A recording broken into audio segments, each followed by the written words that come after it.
Hello my dears, welcome to our video. നമ്മളിന്ന് discuss ചെയ്യുന്നത് degree ലെവൽസുമായി ബന്ധപ്പെട്ട് ഏതൊക്കെയാണ് ഫോക്കസ് ഏരിയ, നമ്മൾ ഇതുവരെ പഠിപ്പിച്ചിരിക്കുന്ന ടോപ്പിക്കുകൾ ഏതൊക്കെയാണ് എന്നൊക്കെയുള്ളതാണ് നമ്മളിന്ന് ഡിസ്കസ് ചെയ്യുന്നത്. അപ്പോൾ ആദ്യം തന്നെ K-FON എന്ന് പറയുന്നത് അതിൻ്റെ ഒരു ടോപ്പിക്കാണ്. ട്രാൻസ്ജെൻഡർ സ്കീംസ് റിലേറ്റ് ചെയ്തിട്ടുള്ള സഫലം, സാകല്യം, വർണ്ണം, സമന്വയ എന്നൊക്കെ പറഞ്ഞിരിക്കുന്ന സ്കീംസ്. സായം പ്രഭ ഹോം വയോജനവുമായി ബന്ധപ്പെട്ട കാർഷിക സർവകലാശാലയുമായി ബന്ധപ്പെട്ടതാണ്. പിന്നെ ശങ്കരാചാര്യ യൂണിവേഴ്സിറ്റി, MG യൂണിവേഴ്സിറ്റി, ഇപ്പോൾ ഇതൊക്കെ റിലേറ്റ് ചെയ്ത് അത് എന്നാണ് സ്ഥാപിച്ചത്, അതിൻ്റെ ആദ്യ ചെയർമാൻ ആരാണ്, ഇപ്പോഴത്തെ ചെയർമാൻ ആരാണ്. പിന്നെ തിറയാട്ടം, വോളിബോള്, പിന്നെ മൺസൂൺ ഡ്രോപ്പ് എന്ന് പറഞ്ഞിരിക്കുന്ന ITCS റിലേറ്റ് ചെയ്തിട്ടുള്ള കാര്യം, അതായത് തെക്ക് പടിഞ്ഞാറൻ മൺസൂണുമായി ബന്ധപ്പെട്ട് ഭൂമിയുടെ ഘടന, ഹോക്കി, തൂലികാനാമം, ഓർഡിനൻസ്. ഇനി അടുത്തത് സ്പേസ് എക്സ് റിലേറ്റ് ചെയ്തുള്ളത്, അതുമായി ബന്ധപ്പെട്ട ഫാൽക്കൺ 9 എന്തിനു വേണ്ടിയിട്ടാണ് അത് യൂസ് ചെയ്തിരുന്നത്, അതിൻ്റെ ഫുൾ ഫോം എന്താണ് എന്നൊക്കെയുള്ള കാര്യങ്ങൾ ഡീറ്റെയിൽഡ് ആയിട്ട് ചോദിച്ചത് വന്നിട്ടുണ്ട്. 97th അമെൻമെൻറ്റ് റിലേറ്റ് ചെയ്തിട്ടുള്ള കാര്യങ്ങൾ എന്തൊക്കെയാണ്, അതിൻ്റെ ആർട്ടിക്കിൾസ്, അതുമായി ബന്ധപ്പെട്ട ഡീപ്പ് ലെവലിലേക്ക് പോയിട്ട് പഠിക്കേണ്ടതാണ്. ആർട്ടിക്കിൾ 14 മുതൽ, അതായത് ഏതൊക്കെയാണ് പൗരന്മാർക്ക്, ഇന്ത്യൻ പൗരന്മാർക്കുള്ളത്, വിദേശ പൗരന്മാർക്കോ അവകാശപ്പെട്ടത്, അങ്ങനെയൊക്കെയുള്ള ഡീറ്റെയിൽഡ് ടോപ്പിക്കാണ് വേറൊരെണ്ണം പറഞ്ഞിരിക്കുന്നത്. ഇനി അടുത്തായിട്ട് പറഞ്ഞിരിക്കുന്നത് കമ്പ്യൂട്ടർ റിലേറ്റ് ചെയ്ത് RAM, ROM, then number system, ഡെസിമലും ഒക്ടലും ഹെക്സാ ഡെസിമലും പഠിച്ചു വെക്കുക, അതിൻ്റെ കൺവേർഷനും പഠിച്ചു വെക്കേണ്ടതാണ്. ദെൻ കേസസ് ആണ് പറഞ്ഞിരിക്കുന്നത്. ഇന്ത്യ ഗവൺമെന്റുമായി ബന്ധപ്പെട്ട കേസസ് 356, അതായത് 356മായി ബന്ധപ്പെട്ടതല്ലാത്തത് ഏത് എന്നൊക്കെ പറഞ്ഞിട്ട് ഒരു ഓപ്ഷൻ വന്നിട്ടുണ്ടായിരുന്നു. അപ്പോൾ അതിൻ്റെ ഒരു ഫോക്കസ് ഏരിയ പഠിച്ചു വെക്കേണ്ടതാണ്. ഈ ഇമ്പോർട്ടൻറ്റ് കേസസ് റിലേറ്റഡ് ടു DPSPയും ഫണ്ടമെന്റൽ റൈറ്റ്, അതായത് Berubari case, LIC of India, Kesavananda ഭാരതിയൊക്കെ ഉണ്ടല്ലോ, പ്രിയാമ്പിൾസുമായി ബന്ധപ്പെട്ടും DPSPയുമായി ബന്ധപ്പെട്ടും ഫണ്ടമെന്റൽ റൈറ്റുമായിട്ടൊക്കെ ബന്ധപ്പെട്ടുള്ള കേസസ്. ഇനി ആർട്ടിക്കിൾ 12 എന്ന് പറഞ്ഞിരിക്കുന്ന സ്റ്റേറ്റിനെ എങ്ങനെയാണ് ഡിഫൈൻ ചെയ്തിരിക്കുന്നത്, ഏതൊക്കെ ഇൻക്ലൂഡഡ് ആണ് അല്ലാത്തതാണെന്നൊക്കെ പറഞ്ഞ് ഒരു ലോങ് ക്വസ്റ്റ്യൻസ് ഓൾറെഡി വന്നിട്ടുണ്ട്, അതിൻ്റെ പഠിക്കണം. പിന്നെ ട്രൈബ്യൂണൽ, അതായത് ആർട്ടിക്കിൾ 323 റിലേറ്റ് ചെയ്തിട്ടുള്ള അഡ്മിനിസ്ട്രേറ്റീവ് ട്രൈബ്യൂണൽ റിലേറ്റ് ചെയ്തിട്ടുള്ള ചോദ്യങ്ങൾ ഉണ്ടല്ലോ, അപ്പം അതും ഒരു ഫോക്കസ് ഏരിയ ആണ്. പിന്നെ കുറച്ച് സഡിസ്ക, പോക്രാൻ, അങ്ങനെ കുറച്ച് രാജസ്ഥാൻ ഓറിയൻറ്റ് ചെയ്തിട്ടുള്ള കുറച്ചേറെ കാര്യങ്ങൾ ഡീറ്റെയിൽഡ് ആയിട്ട് ഒരു ചോദ്യത്തിനകത്ത് വന്നിട്ട്, so it's A focus area ആയിട്ട് എടുക്കാം. കാറ്റുകൾ, മരുഭൂമികൾ, ദെൻ മരുഭൂമികളുള്ള ഗോത്രവർഗ്ഗങ്ങൾ, ദെൻ പുൽമേടുകൾ, അതൊക്കെ ഡിഗ്രി ലെവൽ എക്സാംസിന് ഒരു ഏരിയ ആണ്. Then open source, GIS, Shyamji Krishna Varma, MN Roy, ഇപ്പോൾ ഇവരൊക്കെ ഹിസ്റ്ററിക്ക് 10 മാർക്ക് ഉള്ളതുകൊണ്ട് നല്ല രീതിയിൽ അത് പഠിച്ചു വച്ചിരിക്കേണ്ടതാണ്. ഇനിയും ഷെഡ്യൂൾസ് 1, 8, 12, അതായത് 1 മുതൽ 12 വരെയുള്ള എല്ലാ ഷെഡ്യൂൾസും കൃത്യമായിട്ട് പഠിക്കുക. കഥാപ്രസംഗം റിലേറ്റ് ചെയ്ത് ഒരു ചോദ്യം ആർട്സ് റിലേറ്റ് ചെയ്ത് വന്നിട്ടുണ്ടായിരുന്നു. ഹോക്കി അഡ്വാൻസ് ലെവല്, പിന്നെ കുറച്ച് അതിൻ്റെമായി കണക്റ്റഡ് ആയിട്ടുള്ള ഓപ്ഷൻ റിലേറ്റ് ചെയ്ത കണക്റ്റഡ് പോയിന്റ്സ് ആണ് അതിനകത്ത് പറഞ്ഞിരിക്കുന്നത്. ദെൻ INCയുടെ അഡ്വാൻസ് ലെവല്, ഫോർമേഷൻ, റീസൺ എന്തൊക്കെയാണ്, അതൊക്കെ ഡീപ്പ് ലെവലിലാണ് നമ്മൾ പഠിക്കേണ്ടത്. നോർമലി 10th ലെവൽസോ +2 ലെവൽസോ പഠിക്കുന്നത് പോലെ INC എന്നും പഠിച്ചു കഴിഞ്ഞാൽ നമുക്ക് ഇച്ചിരി ഡീറ്റെയിൽഡ് ആയിട്ടാണ് അവിടുത്തെ നമുക്ക് ടോപ്പിക്ക് വന്നിരിക്കുന്നത്. അപ്പോൾ അതിനകത്തുള്ള ടോപ്പിക്കിനകത്തുള്ളതാണ് ഈ പറഞ്ഞിരിക്കുന്നത്. ഇത് ഓറിയൻറ്റ് ചെയ്തിട്ടാണ് ഡിഗ്രി ലെവൽസിലെ എക്സാംസിനകത്ത് ക്വസ്റ്റ്യൻസ് വന്നിരിക്കുന്നത്. അപ്പോൾ ഇത്രയും പോയിന്റ് നിങ്ങൾ കാണാൻ പഠിച്ച് വെച്ചിരിക്കേണ്ടതാണ്. പിന്നെ മിതവാദികളുടെ ആവശ്യം റിലേറ്റ് ചെയ്തിട്ടുള്ളതും ഡീറ്റെയിൽഡ് ആയിട്ട് തന്നെ പഠിക്കണം. ഇവിടെ എന്തൊക്കെയാണ്, പിന്നെ വൈസ്രോയുടെ എക്സിക്യൂട്ടീവ് കൗൺസിൽ, അതുമായിട്ടുള്ള കാര്യങ്ങൾ, expanding size of legislative assembly എന്നൊക്കെ പറഞ്ഞിട്ടുള്ളത്, ആർട്ടിക്കിൾ 15, 19 ഒക്കെ ഇച്ചിരി ഡീറ്റെയിൽഡ് ആയിട്ട് അത് തന്നെ ഒരു ഓപ്ഷനകത്ത് വന്നിരിക്കുന്നതാണ്. അടുത്തതായിട്ട് ഈ പറഞ്ഞിരിക്കുന്ന ഭരണപരം, സൈനികം, സാമ്പത്തികം എന്നൊക്കെ പറഞ്ഞ് തന്നെ ആ ക്വസ്റ്റ്യൻസിനകത്ത് തന്നെ ഡീറ്റെയിൽഡ് ആയിട്ട് തന്നെ വന്നിട്ടുണ്ട്, അതും പഠിച്ചു വച്ചിരിക്കേണ്ടതാണ്. 1892 കൗൺസിൽ ആക്ട്, സാമ്പത്തിക ചോർച്ച, ദേശീയതയുടെ വിത്തുകൾ, ദേശീയ അടിത്തറ, പാൻ ഇന്ത്യൻ ഓർഗനൈസേഷൻ എന്നൊക്കെ പറഞ്ഞ് ആ ഒരു ചോദ്യത്തിൻ്റെ കണക്റ്റഡ് ആയിട്ട് അതിന് വേണ്ടതായിട്ടുള്ള കുറച്ചുകൂടെ കാര്യങ്ങൾ പഠിച്ച് വെച്ചിരിക്കേണ്ടതാണ്, ഓരോന്നും ഡീറ്റെയിൽഡ് ആയിട്ട്. പിന്നെ പത്രങ്ങൾ ഏതൊക്കെയാണ്, ഓർഗനൈസേഷൻസ്, അതായത് ദേശീയോദ്യാനവുമായി ബന്ധപ്പെട്ട അല്ലെങ്കിൽ നവോത്ഥാനവുമായി ബന്ധപ്പെട്ട പത്രങ്ങൾ, അതുമായി ബന്ധപ്പെട്ട സംഘടനകൾ. ഹോക്കി ഓൾറെഡി നമ്മൾ പറഞ്ഞാണ്. ഉള്ളറ റിലേറ്റ് ചെയ്ത് ഡിസ്കണ്ടിന്യൂറ്റി ഉണ്ടല്ലോ, അതായത് മൊഹറോ വിസിക്ക, ഗുട്ടൻബർഗ് വെച്ചിരുന്ന കോൺട്രാഡ് എന്നൊക്കെ പറഞ്ഞിരിക്കുന്ന ലേമാൻ, അതെല്ലാം കൃത്യമായിട്ട് ഡിഗ്രി ലെവൽസിന്റെ ഫോക്കസ് ഏരിയ ആണ്. ഈ പറയുന്ന കാര്യങ്ങൾ 2 പ്രാവശ്യം വന്നിട്ടുണ്ട്. ഇനി തൊഴിലില്ലായ്മ റിലേറ്റ് ചെയ്ത് നമുക്ക് ഘടന, കർഷണം, ചാക്രികം, ക്ലാസിക്കൽ, സീസണൽ, അതായത് നമുക്ക് കാലിക തൊഴിലില്ലായ്മ, പ്രശ്ന തൊഴിലില്ലായ്മ, അതിന്റെ കുറച്ചുകൂടെ അഡ്വാൻസ് ലെവലിലേക്ക് ഇവിടെ ഇറങ്ങി പഠിക്കണം ഡിഗ്രി ലെവൽസിനകത്ത്. ദെൻ ഔപചാരികമായിട്ടുള്ളത്, അനൗപചാരികമായിട്ടുള്ള തൊഴിലുകൾ എന്നൊക്കെ പറഞ്ഞ് കുറച്ച് കാര്യങ്ങൾ ഉണ്ടല്ലോ. അത് NCERT ഓറിയന്റ് ചെയ്ത് പഠിപ്പിച്ചിരിക്കുന്നതാണ്. 1919 ആക്ട്, ഇത് വളരെ ഡീറ്റെയിൽഡ് ആയിട്ട് തന്നെ പഠിച്ചു വെച്ചിരിക്കേണ്ടതാണ്. 35 ആക്ട്, സൈലന്റ് ഫീച്ചേഴ്സ് ഓഫ് 1935 എന്തൊക്കെയാണ് എന്നിട്ടുള്ള കാര്യങ്ങൾ കാണാതെ പഠിച്ചു വെച്ചിരിക്കണം. അതിനകത്തുള്ള ഇത്രയും പോയിന്റ്സ്. ദെൻ CSS, HTML, ഇതൊക്കെ എന്ത് റിലേറ്റ് ചെയ്തിട്ടാണ്? കമ്പ്യൂട്ടർ റിലേറ്റ് ചെയ്തിട്ട് വരുന്നതാണ്. HTML, tax, then cyber sessions വരുന്നുണ്ടല്ലോ, 66F, ഇതെല്ലാം കൃത്യമായിട്ട് എല്ലാ കാര്യങ്ങളും ഇതിനകത്ത് എഴുതിയിരിക്കുന്നത്. 66F, 67, 67A, B, 66B, C, D, E, 65 എന്നൊക്കെ പറഞ്ഞിരിക്കുന്നതെല്ലാം പഠിക്കണം. ഇനി നാഷണൽ സൈബർ ക്രൈം പോർട്ടൽ എന്നാണ് വന്നിരിക്കുന്നത്, അതുമായി ബന്ധപ്പെട്ടിട്ട് എന്താണ് അതിൻ്റെ ഫുൾ ഫോം, അങ്ങനെയൊക്കെയുള്ള കാര്യങ്ങൾ പഠിച്ചു വെക്കണം. പിന്നെ ലാലാ ലജ്പത്റായി ബന്ധപ്പെട്ട് ഡീറ്റെയിൽഡ് ആയിട്ടുള്ള ടോപ്പിക് പഠിച്ചു വെച്ചേക്കണം. പിന്നെ നവോത്ഥാന നായകരുമായി ബന്ധപ്പെട്ട അത്യാവശ്യം വേണ്ട കാര്യങ്ങൾ ഡിഗ്രി ലെവൽസ് ഓറിയൻറ്റ് ചെയ്ത് പഠിക്കണം. പ്രത്യേകിച്ചും അതിന് നിങ്ങൾക്ക് കുറച്ചും കൂടെ ബെറ്റർ ആയിട്ട് യൂസ് ചെയ്യാവുന്നത് PSC ബുള്ളറ്റിനാണ് ഇന്ത്യൻ ഫാക്ട്സ് റിലേറ്റ് ചെയ്തിട്ടുള്ളത്. അതായിരിക്കും കുറച്ചും കൂടെ അഡ്വാൻസ് ലെവലിലേക്ക് ചോദ്യങ്ങൾ വരുന്നത്. IBRD, FAD, UNESCO. പിന്നെ അടുത്ത എന്താണ്? ഈ പിള്ളേരുടെ നോട്ട്സ് ആണ്. നോട്ട്സിലെ ടൈറ്റിൽ ഹെഡിങ് ആണ്. അതുകൊണ്ടാണ് എൻ്റെ ഹാൻഡ് റൈറ്റിംഗ് അല്ലാത്തതുകൊണ്ടാണ് ഞാൻ ഇത് തപ്പുന്നത്. നിങ്ങൾ വിചാരിക്കരുത് എന്താ ഇന്ന് സംസാരിക്കുന്നത്. അപ്പോൾ ഓരോരുത്തരുടെയും ഹാൻഡ് റൈറ്റിംഗ് അവർക്കായിരിക്കുമല്ലോ കുറച്ചുകൂടെ ബെറ്റർ ആയിട്ട് മനസ്സിലാവുന്നത്. പിന്നെ നമുക്ക് ഈ യുനെസ്കോ റിലേറ്റ് ചെയ്ത് പറഞ്ഞിരിക്കുന്ന കാര്യങ്ങൾ, ഓരോ വർഷങ്ങൾ നടന്നിട്ടുള്ളത് ഏതൊക്കെയാണ് ഓപ്ഷൻ റിലേറ്റ് ചെയ്തിട്ടുള്ളത് കുറേയധികം ചോദിച്ചിട്ടുണ്ട്. അത് എല്ലാ പ്രാവശ്യവും ഉള്ളതാണ്. അപ്പോൾ അതുപോലെ തന്നെ നമുക്ക് അതിൻ്റെ സൈറ്റിൽ കയറി എടുത്തിരിക്കുന്നതാണ് ഈ കണ്ടൻസ് എന്ന് പറഞ്ഞിരിക്കുന്നത്. അതെല്ലാം ഡീറ്റെയിൽഡ് ആയിട്ട് തന്നെ വർഷങ്ങൾ ഉൾപ്പെടെ എന്തൊക്കെയാണെന്നുള്ളത് പഠിച്ചു വെക്കണം. പിന്നെ അടുത്ത 65ാമത്തെ ടോപ്പിക്ക് സെൻസസ് റിലേറ്റ് ചെയ്തിട്ടുള്ളതാണ്. MRTP എന്താണ്, കോമ്പറ്റീഷൻ ആക്ട് എന്താണ്, അതെല്ലാം ചോദ്യങ്ങൾ വന്നിട്ടുള്ള ഏരിയ ആണ്. പ്രസിഡന്റിന്റെ ഇലക്ഷൻ എന്താണ്, ആർട്ടിക്കിൾ 62 റിലേറ്റ് ചെയ്തിട്ടുള്ളതും. ഈ ലോക്സഭാ സ്പീക്കർ, റെസ്പോൺസിബിലിറ്റി, ഇംപീച്ച്മെന്റ്, ഇതെല്ലാം സ്റ്റേറ്റ്മെന്റ് ക്വസ്റ്റ്യൻസ് ആയിരിക്കും. അതിന്റെ കണക്റ്റഡ് പോയിന്റ്സ് ആയിരിക്കും അവിടെ നമ്മൾ പഠിപ്പിച്ചിട്ടുള്ളത്. Then Kerala state planning board, അതെല്ലാ പ്രാവശ്യത്തിൻ്റെയും സ്ഥിരമായിട്ട് റിപ്പീറ്റഡ് ആയിട്ട് വരുന്ന ഒരു ക്വസ്റ്റ്യൻ ആണ് 70 എന്ന് പറഞ്ഞിരിക്കുന്നത്. പിന്നെ നമ്മളുടെ ഈ സിനിമകൾ റിലേറ്റ് ചെയ്ത്, അതായത് ദേശീയ അവാർഡ് നേടിയിരിക്കുന്ന സിനിമകളും അങ്ങനെയുള്ള സംവിധാനവും നടന്മാരുടേതും എല്ലാം കൃത്യമായിട്ട് തന്നെ പഠിച്ചു വെച്ചിരിക്കേണ്ടതാണ്. തീവ്രവാദവുമായി ബന്ധപ്പെട്ട് സെക്കൻഡ് കാലഘട്ടം, രാഷ്ട്രീയ വിരുദ്ധ നിലപാട്, ക്ഷാമം, പ്ലേഗ്, പകർച്ചവ്യാധി, പ്രതികൂല സാമ്പത്തികം, ഹിന്ദുമത നവീകരണം, വർഗവിവേചനം, അതൊക്കെ അതിൻ്റെ കണക്റ്റഡ് ആയിട്ട് തന്നെ വരുന്ന പോയിന്റ്സ് ആണ്. ഇനി ചമ്പരാൻ സത്യാഗ്രഹം, അതും നമ്മൾ NCERT ഓറിയൻറ്റ് ചെയ്ത് +1 +2 കണ്ടന്റ് എടുത്ത് വെച്ച് പഠിക്കണം, എന്നാലേ കാര്യമുള്ളൂ. കൺസ്ട്രക്റ്റീവ് പ്രോഗ്രാം, പ്രൈമറി സ്കൂൾസ് എന്നൊക്കെ ഹെൽത്ത് റിലേറ്റഡ്, അത് കുറച്ച് ഒരു ഒറ്റ ചാപ്റ്റർ ആയിട്ട് തന്നെ ഗാന്ധിജി ഓറിയൻറ്റ് ചെയ്തിട്ടുള്ള ചോദ്യങ്ങളുണ്ട്. അപ്പോൾ അതും കൃത്യമായിട്ട് നമ്മളത് പഠിച്ചു വെച്ചിരിക്കണം. മുസ്ലിം ലീഗിൻ്റെ രൂപീകരണവുമായി ബന്ധപ്പെട്ട് അതെവിടെയാണ് രൂപീകരിച്ചത്, അങ്ങനെയുള്ള അതൊന്ന് ഡീറ്റെയിൽഡ് ആയിട്ട് നോക്കണം. സൂററ്റ് പിളർപ്പ്, ബംഗാൾ വിഭജനം. ഇനി ISROയുടെ ചെയർപേഴ്സൺമാർ ആരൊക്കെയാണ്, മലയാളികളായിട്ടുള്ളത്, അതെല്ലാം കൃത്യമായിട്ട് ഓർഡറിൽ പഠിച്ചു വെക്കണം. അപ്പോൾ അവർ എന്തൊക്കെ മിഷൻസ് ആണ് നടത്തിയത് അതും പഠിച്ചു വെക്കണം. സാമ്പത്തിക അടിയന്തരാവസ്ഥ 360 ഡീറ്റെയിൽഡ് ആയിട്ട് ഏതൊക്കെ രീതിയിൽ പറ്റും, ഏതൊക്കെ രീതിയിലാണ് സാമ്പത്തിക അടിയന്തരാവസ്ഥ ഉണ്ടാകുന്ന സമയത്ത് പിന്നെ ധനകാര്യവുമായി ബന്ധപ്പെട്ട് എന്തൊക്കെ കാര്യങ്ങൾ വരുന്നുണ്ട്, മണി ബിൽ റിലേറ്റ് ചെയ്തിട്ടുള്ള കാര്യങ്ങളും എല്ലാം ആ ഒറ്റ ചോദ്യത്തിൻ്റെ കണക്റ്റഡ് ആയിട്ടാണ് നമ്മൾ പഠിക്കുന്നത്. പിന്നെ MPOX റിലേറ്റ് ചെയ്തിട്ടുള്ള കാര്യങ്ങൾ, റിട്ടുകൾ കൃത്യമായിട്ട് റിപ്പീറ്റഡ് ആയിട്ട് എല്ലാ പരീക്ഷയ്ക്കും ചോദിക്കുന്നതാണ്. പ്രസിഡന്റിനെ ക്വാളിഫിക്കേഷൻ, ഇംപീച്ച്മെന്റും സ്ഥിരം ക്വസ്റ്റ്യൻ ആണ്. എമർജൻസി ആർട്ടിക്കിൾസ് റിലേറ്റ് ചെയ്തിട്ടുള്ളത്.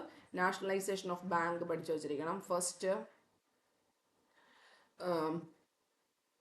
വേൾഡ് വാറിന്റെ ഫലങ്ങൾ, സെന്റ് ജർമ്മൻ സന്ധി, സെബറു സന്ധി, പാൻസ്ലാവ്, ജർമ്മൻ പ്രതികാര പ്രസ്ഥാനം, മൊറോക്കൻ പ്രതിസന്ധി, ബാൾക്കൻ പ്രതിസന്ധിയൊക്കെ കൃത്യമായിട്ട് തന്നെ പഠിച്ചു വെക്കണം. ഒന്നാമത്തെ വേൾഡ് വാറിന്റെ റീസൺ, ഹിസ്റ്ററിക്ക് നല്ല ഇമ്പോർട്ടൻസ് കൊടുത്തിട്ട് പഠിക്കണം. വേൾഡ് ഹിസ്റ്ററിയും കൂടി ഇൻക്ലൂഡ് ചെയ്തിട്ട് വേണം പഠിക്കാൻ വേണ്ടിയിട്ട്. അത്രയും ഇമ്പോർട്ടൻസ് ജോഗ്രഫിക്കില്ല. ജോഗ്രഫിക്ക് 5 മാർക്കേ വരുന്നുള്ളൂ. പെരിയാറിനകത്തുള്ള അതിൻ്റെ ഉത്ഭവങ്ങളും പോഷകനദികളും സ്ഥിരമായിട്ട് 1-2 പ്രാവശ്യം അതിൻ്റെ ഒരു ഫോക്കസ് ഏരിയ തന്നെയാണ്. ഇനി എമർജൻസി റിലേറ്റ് ചെയ്ത് ഇത്രയും ആർട്ടിക്കിൾസ് കൃത്യമായിട്ട് തന്നെ നിങ്ങൾ പഠിച്ച് വെച്ചിരിക്കേണ്ടതാണ്. ദെൻ സ്വാതി തിരുനാൾ, സെൻസസ്, അപ്പോൾ സ്വാതി തിരുനാളിൻ്റെ പ്രധാനപ്പെട്ട കൃതികൾ അതൊക്കെ റിപ്പീറ്റഡ് ആയിട്ട് ഡിഗ്രി ലെവൽസിൻ്റെ തന്നെ 2-3 പ്രാവശ്യം റിപ്പീറ്റഡ് ആയിട്ട് ചോദിക്കുന്നതാണ് സ്വാതി തിരുനാളും മാർത്താണ്ഡവർമ്മയും. അപ്പോൾ അതിൻ്റെ അവരുടെ എല്ലാം ഡീറ്റെയിൽഡ് ആയിട്ട് തന്നെ പഠിച്ചു നോക്കണം. പിന്നെ ലോകായുക്ത റിലേറ്റ് ചെയ്ത് അതിൻ്റെ ക്വാളിഫിക്കേഷൻ, അപ്പോയിൻമെൻറ്റ്, റിമൂവൽ, 2022 വന്നിരിക്കുന്ന അമെൻമെൻ്റ് എല്ലാം പഠിക്കണം. ഗൗരി ലക്ഷ്മി ബായി അതും ചോദ്യം വന്നതാണ്. ധനലക്ഷ്മി ലാഖ്പതി രാജസ്ഥാൻ 2020 കുറച്ച് ഇതാണ്. പിന്നെ രാജ്യസഭാ സീറ്റ്, ലോക്സഭാ സീറ്റ് സ്റ്റേറ്റിലും UN ടെറിട്ടറിയിലും എത്രയൊക്കെയാണ് വന്നിരിക്കുന്നത്. പിന്നെ അടുത്തതായിട്ട് 28(1), 2, 3 എന്നൊക്കെ പറഞ്ഞിരിക്കുന്ന മതപരമായി ബന്ധപ്പെട്ടിരിക്കുന്ന പിന്നെ ആർട്ടിക്കിൾസ് ഉണ്ടല്ലോ, അതിൻ്റെ എക്സ്പാൻഡഡ് വേർഷൻസ് കൃത്യമായിട്ടുള്ളത് പഠിച്ചു വെക്കണം. 25 മുതൽ 28 വരെ ഉള്ളതിന് 28ൻ്റെ സബ് വേർഷൻസ് നമ്മൾ പഠിച്ചു വെക്കേണ്ടതാണ്. ആർട്ടിക്കിൾ 21ൻ്റെതും പഠിച്ചു വെക്കണം. ഇനി 1813 മുതൽ 33 ചാർട്ടർ ആക്ട്, 13ലേതും 33ലെയും ചാർട്ടർ ആക്ട് എന്തൊക്കെ പറയുന്നു അതും ഡീറ്റെയിൽഡ് ക്വസ്റ്റ്യൻസ് വന്നാണ്. പിറ്റ്സ് ഇന്ത്യ ആക്ടും കൃത്യമായിട്ട് പഠിച്ചു വെക്കണം. 5 ഇയർ പ്ലാൻസ് കൃത്യമായിട്ട് പഠിച്ചു വെക്കണം. ഇലക്ഷൻ ഇൻ ഇന്ത്യ, സമ്മതിദാന രജിസ്റ്റർ ഉൾപ്പെടെ ഉള്ള കാര്യങ്ങൾ. പിന്നെ ബയോസ്ഫിയർ, ഇന്ത്യയുടെ അതിർത്തി രാജ്യങ്ങൾ, NITI Aayog, Boston tea party, Pride's purge. അപ്പോൾ അതൊക്കെ ഓരോ ചോദ്യത്തിനകത്ത് വന്നിരിക്കുന്നത്. അമേരിക്കൻ സ്വാതന്ത്ര്യ സമരവുമായി ബന്ധപ്പെട്ടും അല്ലാതെ കുറച്ച് കാര്യങ്ങളും എല്ലാം ഈ പ്രൈഡ് സ്പർജും ഒക്കെയുള്ള കൃത്യമായിട്ട് തന്നെ പഠിച്ചു നോക്കണം. അതൊക്കെ ഫോക്കസ് ഏരിയയാണ്. Declaration of rights and grievance, May 4th movement, അതെല്ലാം ഒറ്റ ചോദ്യത്തിനകത്ത് വന്നതാണ്. അപ്പോൾ അതൊക്കെ നമ്മൾ എന്താണെന്നുള്ളത് കൃത്യമായിട്ട് പഠിക്കണം. കാര്യം ആ ഒരു 3-4-5 ചോദ്യങ്ങൾ സ്ഥിരമായിട്ട് അതിനടുത്തുനിന്നും ഇപ്പുറത്തുനിന്നും ഒക്കെയുള്ള ചോദ്യങ്ങൾ കൃത്യമായിട്ട് പഠിക്കണം. പ്രത്യേകിച്ച് നിങ്ങൾ പിന്നെ സമരങ്ങൾ, സ്വാതന്ത്ര്യ സമരങ്ങൾ, വേൾഡ് വൈഡ് ആയിട്ടുള്ള കാര്യങ്ങൾ പഠിക്കണം. ഫ്രഞ്ച് വിപ്ലവം, റഷ്യൻ വിപ്ലവം, പിന്നെ ലാറ്റിൻ അമേരിക്കയുടെ കാര്യങ്ങൾ, അതുപോലെ തന്നെ വളരെ ഇമ്പോർട്ടൻ്റ് ആയിട്ട് നമ്മൾ നോർമലി 10th ലെവൽസ് പഠിക്കുന്നത് പോലെ പഠിക്കുന്നത് ഇങ്ങനെയാണ്. പ്രൈഡ് സ്പർജ് എന്താണ്, May 4th മൂവ്മെൻറ്റ്, അതായത് കൂടുതലും കുറച്ചുകൂടെ NCERT ഓറിയൻറ്റ് ചെയ്തിട്ടായിരിക്കും ഇവിടുത്തെ ചോദ്യങ്ങൾ വരുന്നത്. SCERTക്ക് വളരെ കുറച്ച് പ്രാധാന്യം മാത്രമേ ഉള്ളൂ. പ്രത്യേകിച്ച് ജോഗ്രഫി ഓറിയൻറ്റ് ചെയ്ത് ഈ പിന്നെ കാറ്റുകളൊക്കെ വരുമ്പോഴാണ് കുറച്ച് വേർഷൻസ് SCERT വരുന്നത്. ബാലൻസ് എല്ലാത്തിനകത്തും NCERT ആണ് ഇവിടെ ഓറിയൻറ്റ് ചെയ്ത് വരുന്നത്. ഇവിടെ ഇനി ഫ്രഞ്ച് റവല്യൂഷനകത്ത് വരുന്ന കാര്യങ്ങൾ, നോബൽസ് ഓഫ് റോബും സോഡ് എന്നൊക്കെ പറഞ്ഞിരിക്കുന്നത്. പിന്നെ NPS ഓറിയൻറ്റ് ചെയ്തിട്ടുള്ളത് ഗ്രേറ്റ് റവല്യൂഷൻ ഓഫ് ഇംഗ്ലണ്ട്, ഈ സേവനം, നവജീവൻ, 1857 റിവോൾട്ട്, ബഹദൂർ ഷാ സഫർ, റാണി ലക്ഷ്മിബായി, നാനാ സാഹിബ്, താന്തിയ തോപ്പി. അതും NCERT ഓറിയൻറ്റ് ചെയ്തൊരു ചാപ്റ്റർ കിടപ്പുണ്ടല്ലോ, അത് വേണം നിങ്ങൾ പഠിക്കാൻ വേണ്ടിയിട്ട്. SCERTക്കകത്തെ അല്ല പഠിക്കേണ്ടത്. SCERT അതായത് 10th ലെവൽസും ഡിഗ്രി ലെവൽസും ഒരുപോലെ പഠിച്ചെടുക്കാമെന്ന് വിചാരിക്കുന്നത്. രണ്ടും രണ്ട് രീതിയിലാണ് പഠിക്കേണ്ടതെന്ന് ഒരു ഉത്തമ ബോധ്യം നിങ്ങൾ പഠിക്കണം. അവിടെ കറണ്ട് അഫേഴ്സ് മാത്രമേ ഒരുപോലെ വരുന്നുള്ളൂ.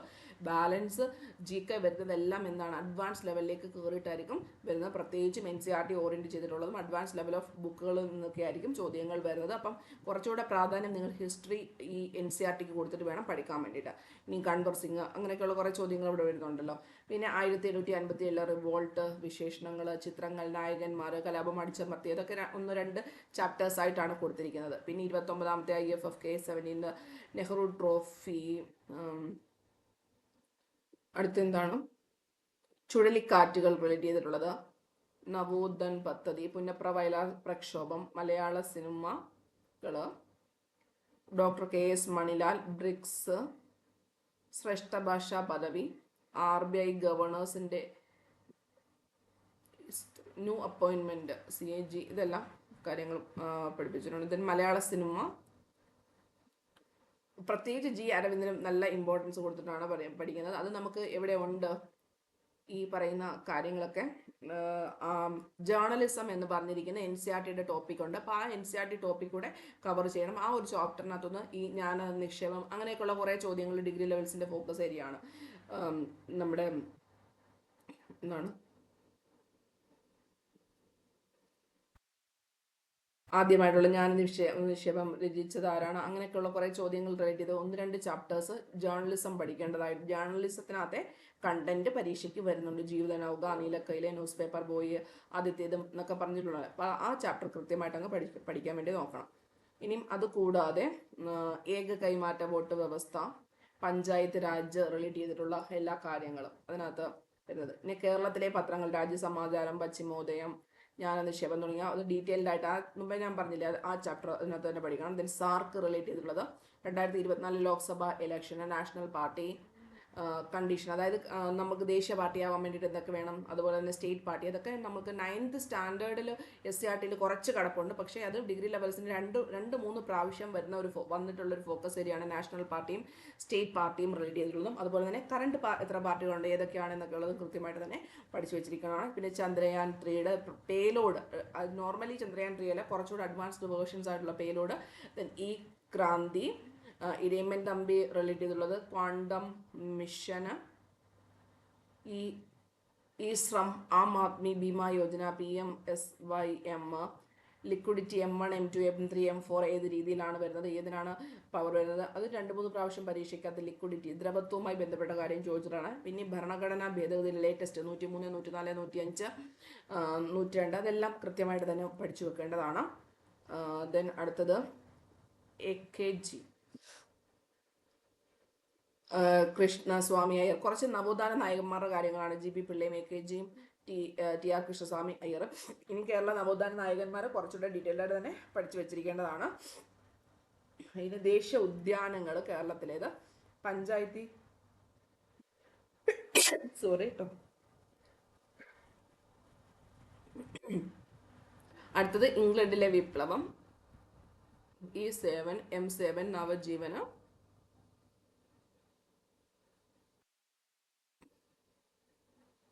നമ്മൾ പറഞ്ഞല്ലേ, ഇത് ഡബിളിംഗ് ആണ്, ഇത് ശില്പയുടേതാണ്, ആദ്യത്തേത് നിമിഷയുടേതാണ്. വിഗതകുമാർ ഇവിടം വരെ പറഞ്ഞാണ് അതിനകത്ത്. നാഷണൽ അവാർഡ്സ്, സക്ഷം പദ്ധതി, സയൻസ് ആൻഡ് ടെക്നോളജി ഒരു ക്ലാസ് എടുത്തിട്ടുണ്ട്. ദെൻ തിങ്കൾ പദ്ധതി, അപപോഷണം എന്താണ്, schemes RBSK, Hridyam, Shalabham, facility base, നവജാത ശിശു സംരക്ഷണവുമായി ബന്ധപ്പെട്ട പദ്ധതികൾ, ആർദ്രം 107ാമത്തെ FRBMA, antivirus, software names, 44th amendment. നമ്മൾ നോർമലി ഉള്ള 44th അല്ല, ഡീപ്പ് ലെവലിലേക്ക് 44th അമെൻമെൻറ്റ് പഠിക്കണം, 42nd അമെൻമെൻറ്റ് പഠിച്ചിരിക്കണം. അതൊക്കെ നോർമലായിട്ടുള്ളതല്ല, കുറച്ചുകൂടെ ഡീപ്പ് ലെവലിലാണ് ഡിഗ്രി ലെവൽസിൽ പരീക്ഷിക്കാത്ത ചോദ്യങ്ങൾ വന്നിരിക്കുന്നത്. Protection of woman, children, juvenile justice act, വയോജന നിയമം. ഇനി പിന്നെ അതുകൂടാതെ കോമൺവെൽത്ത് കുറച്ചുകൂടെ 1-2 ടോപ്പിക്സ് കൂടെ ഉള്ളൂ നമുക്ക് അത്യാവശ്യം അതിനകത്ത് എടുത്ത് തീർക്കാൻ വേണ്ടി. ഇപ്പോൾ ഇത്രയും തന്നെ ഏകദേശം ഒരു 200+ ടോപ്പിക്സ് വരുന്നുണ്ട്. നമ്മൾ ഇതുവരെ കവർ ചെയ്തിരിക്കുന്ന ഏരിയാസാണ് ഇപ്പോൾ നിങ്ങളോട് ഷെയർ ചെയ്തിരിക്കുന്നത്. അപ്പം നിങ്ങൾക്ക് നമ്മുടെ കോഴ്സിനകത്ത് ജോയിൻ ചെയ്യണമെങ്കിൽ ഇംഗ്ലീഷും മലയാളവും കൂടെ ചേർന്നിട്ട് ടോട്ടൽ ഫീസാണ് 1599 എന്ന് പറഞ്ഞിരിക്കുന്നത്. അത് മെയിൻസിനകത്ത് 166 മാർക്കിനും അതുപോലെ തന്നെ പ്രിലിംസിനകത്ത് നിങ്ങൾക്ക് 80 മാർക്കിനും ആണ് പറയുന്നത്. 100-ൽ 80ഉം ഇവിടെ 200-ൽ 166 മാർക്കിനുമാണ് ടോട്ടൽ 1599, ഇൻക്ലൂഡിങ് ഇംഗ്ലീഷും സയൻസും കൂടെ, ഇംഗ്ലീഷും മലയാളം കൂടെ ചേർത്തിട്ടാണ് അതിനകത്ത് പറയുന്നത്.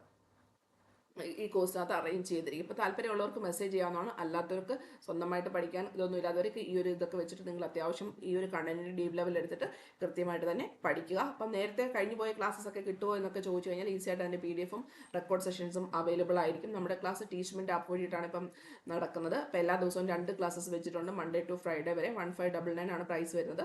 ഇനിയും നിങ്ങൾ പഠിച്ചു കഴിഞ്ഞാലും ഈസി ആയിട്ട് നിങ്ങൾക്ക് കവർ ചെയ്യാവുന്നുള്ളൂ. അത്യാവശ്യം ദിവസം 4 മണിക്കൂറൊക്കെ പഠിക്കാൻ നിങ്ങൾക്ക് തയ്യാറാണെങ്കിൽ ഈസി ആയിട്ട് പ്രിലിംസും പാസ്സാവും, അതുപോലെ തന്നെ മെയിൻസും പാസ്സാവും. അത്രയ്ക്ക് വലിയ ടൈറ്റ് ആയിട്ടുള്ള കണ്ടന്റ് ഒന്നും അല്ല മെയിൻസ് പരീക്ഷയുടെ ഓറിയൻറ്റ് ചെയ്ത് സിലബസ് ഒക്കെ വരുന്നത്. നിങ്ങൾക്ക് അത്യാവശ്യം അറിയാവുന്ന ഏരിയാസ് ആണ് വരുന്നത്. അപ്പോൾ അതുകൊണ്ട് വളരെ കുറച്ച് ആൾക്കാർ മാത്രമേ ഉള്ളൂ നേരത്തേനേക്കാളും ഇതിനകത്ത് അപേക്ഷിച്ചിരിക്കുന്നത്. സോ ഈ ഒരു അവസരത്തെ, അതായത് LDC ഒക്കെ കിട്ടുന്ന വളരെയധികം സ്റ്റുഡൻസ് ഉണ്ടായിരിക്കും. അപ്പം നിങ്ങൾ ഒരു അവസരമായിട്ട് മനസ്സൊന്നും മടുക്കാതെ നിങ്ങൾക്ക് യഥാർത്ഥമായിട്ട് ജോലി ആഗ്രഹിക്കുന്നുണ്ടെങ്കിൽ നിങ്ങൾ ട്രൈ ചെയ്യുക. അപ്പം ഡിഗ്രി ലെവലൊക്കെ ആകുമ്പോൾ വലിയധികം കോമ്പറ്റീഷൻ ഒന്നും വരത്തില്ല. പക്ഷേ നിങ്ങൾക്ക് അത്യാവശ്യം പിടിച്ച് നിൽക്കാൻ കഴിവുണ്ട്, അധികം മൈനസ് മാർക്കിലേക്കൊന്നും പോകത്തില്ല എങ്കിൽ നിങ്ങൾക്ക് ഈസി ആയിട്ട് എന്ത് ചെയ്യാൻ പറ്റും, ജോബ് ക്രാക്ക് ചെയ്യാവുന്നതേ ഉള്ളൂ. അപ്പം താല്പര്യമുള്ളവർക്ക് മെസ്സേജ് ചെയ്യാവുന്നതാണ്. നമ്പർ ഇതാണ് 8078962109. ഈ നമ്പറിൽ മെസ്സേജ് ചെയ്താൽ മതി. അപ്പോൾ ശരി, bye, thank you and love you all.